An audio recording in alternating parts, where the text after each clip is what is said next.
नमस्कार, मैं हूं संजय कुमार और आप देख रहे हैं एसएम न्यूज़ लाइव। और इस वक्त मैं खड़गवां में अरुणा पनिका जी के घर पर हूं और आपको बता दूं, अरुणा पनिका जी एक नई पार्टी की तरफ से मनेंद्रगढ़ विधानसभा में चुनाव लड़ने की तैयारी कर रही हैं और उन्हें उनकी पार्टी ने टिकट दिया है। और अब उसके बाद ये श्याम बिहारी जायसवाल और रमेश सिंह, जो कि कांग्रेस के प्रत्याशी हैं, इनको टक्कर देने की बात कर रही हैं। इनसे बात करेंगे और जानेंगे कि किस तरह की टक्कर देंगी।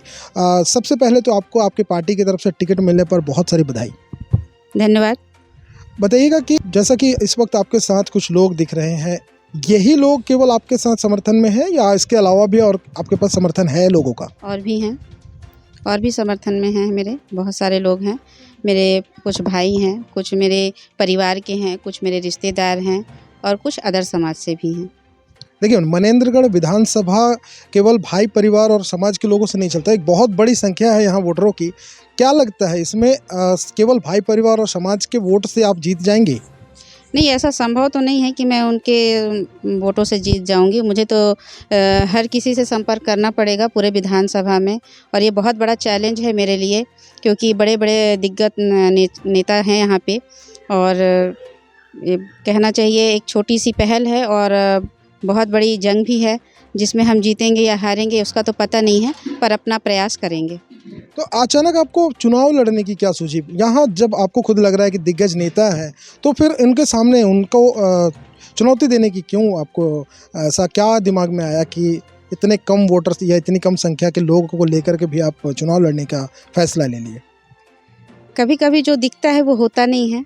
और जैसा कि आप कह रहे हैं कि क्या सूझी, तो सूझने के लिए तो बहुत कुछ है और बहुत कुछ है कहने के लिए, पर एक ही बार में सब कुछ नहीं कहना चाहूँगी। हमने देखा है पिछले 15 सालों में बीजेपी की सरकार थी और बहुत अच्छी सरकार कहेंगे उसको, कि जो उज्ज्वला योजना में बहुत सारे घोटाले किए, शौचालय पे बहुत सारे घोटाले किए, नौकरी देने के बहाने बहुत सारे घोटाले किए और कुछ सामाजिक शोषण भी किया उनने, और बहुत सारी चीज़ें रही हैं। तो धीरे धीरे वो सारी चीज़ें प्लेटफॉर्म पे आती जाएंगी। तो क्या लगता है आपका सीधा टक्कर, आप अपना प्रतिद्वंदी किसको मानती हैं, श्याम बिहारी जायसवाल को या रमेश सिंह को? मैं उन दोनों को अपना कॉम्पिटिटर नहीं मानती हूँ। अपना कॉम्पिटिटर मैं खुद हूँ, क्योंकि मैं एक छोटी सी पहल के लिए एक बहुत बड़ी जंग लड़ने की तैयारी कर रही हूँ, जो असंभव भी है और संभव भी है। तो मैं जनता से चाहूँगी कि वो मेरा सपोर्ट करें और आगे हमारी जितनी भी योजनाएं रहेंगी वो धीरे धीरे उनको पता चलती जाएगी। पहली बार आप चुनाव लड़ रही हैं, क्या इसके पहले कोई किसी तरह का चुनाव आपने लड़ा है? नहीं, मैं इससे पहले कोई भी चुनाव नहीं लड़ी हूँ और मेरा कोई भी एक्सपीरियंस नहीं है चुनाव का।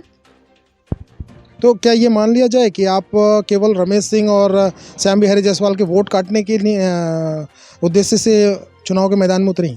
देखिए, उनका तो अपना खुद का वोट बैंक है नहीं, उनका वोट बैंक हमसे बनता है। अब आप पूछें कि कैसे, तो मैं आपको बताना चाहूँगी कि हमारा वोट बैंक जो है पूरे मनेंद्रगढ़ विधानसभा में सबसे ज़्यादा वोट बैंक हमारे ही है। हमारे ही समाज के लोग हैं जो उनको वोट देकर जिताते हैं। तो मैंने सोचा कि भाई, जब हम दूसरों को वोट देकर जिता ही रहे हैं, कभी कांग्रेस को, कभी बीजेपी को, तो कभी खुद के लिए भी प्रयास करते हैं। क्या पता कुछ अच्छा हो जाए, और अच्छा नहीं हुआ तो एक नई पहल तो हो ही जाएगी। तो समाज का जो सपोर्ट की बात कर रही हैं, वोट की बात कर रही हैं, समाज कितने परसेंट जो लोग हैं समाज के, आपके कितने प्रतिशत लोग आपके साथ हैं? देखिए, क्या देखा जाए तो अभी मौखिक तो सभी साथ होते हैं, लेकिन जब बात वोट देने की आती है तो उस वक्त तो हम भी अंदाज़ा नहीं लगा सकते और वो खुद भी अंदाज़ा नहीं लगा सकते कि उस समय का समीकरण क्या होगा। तो ये थी अरुणा पनिका जी और इनसे हमने बात की। और देखने वाली बात होगी कि ये विधानसभा में श्याम बिहारी जायसवाल और रमेश सिंह को किस तरह की टक्कर देती हैं और ये इनको खुद कितना वोट मिलता है, अब ये तो आने वाला वक्त ही बताएगा और ये निर्धारित यहाँ की जनता करेगी। तो जनता के ऊपर छोड़ते हुए हम आगे बढ़ते हैं, स्टूडियो की तरफ चलते हैं और देखते हैं अगली खबर। अपने आसपास घट रही घटनाओं को जानने के लिए चैनल को सब्सक्राइब करना और बेल आइकॉन को दबाना ना भूलें।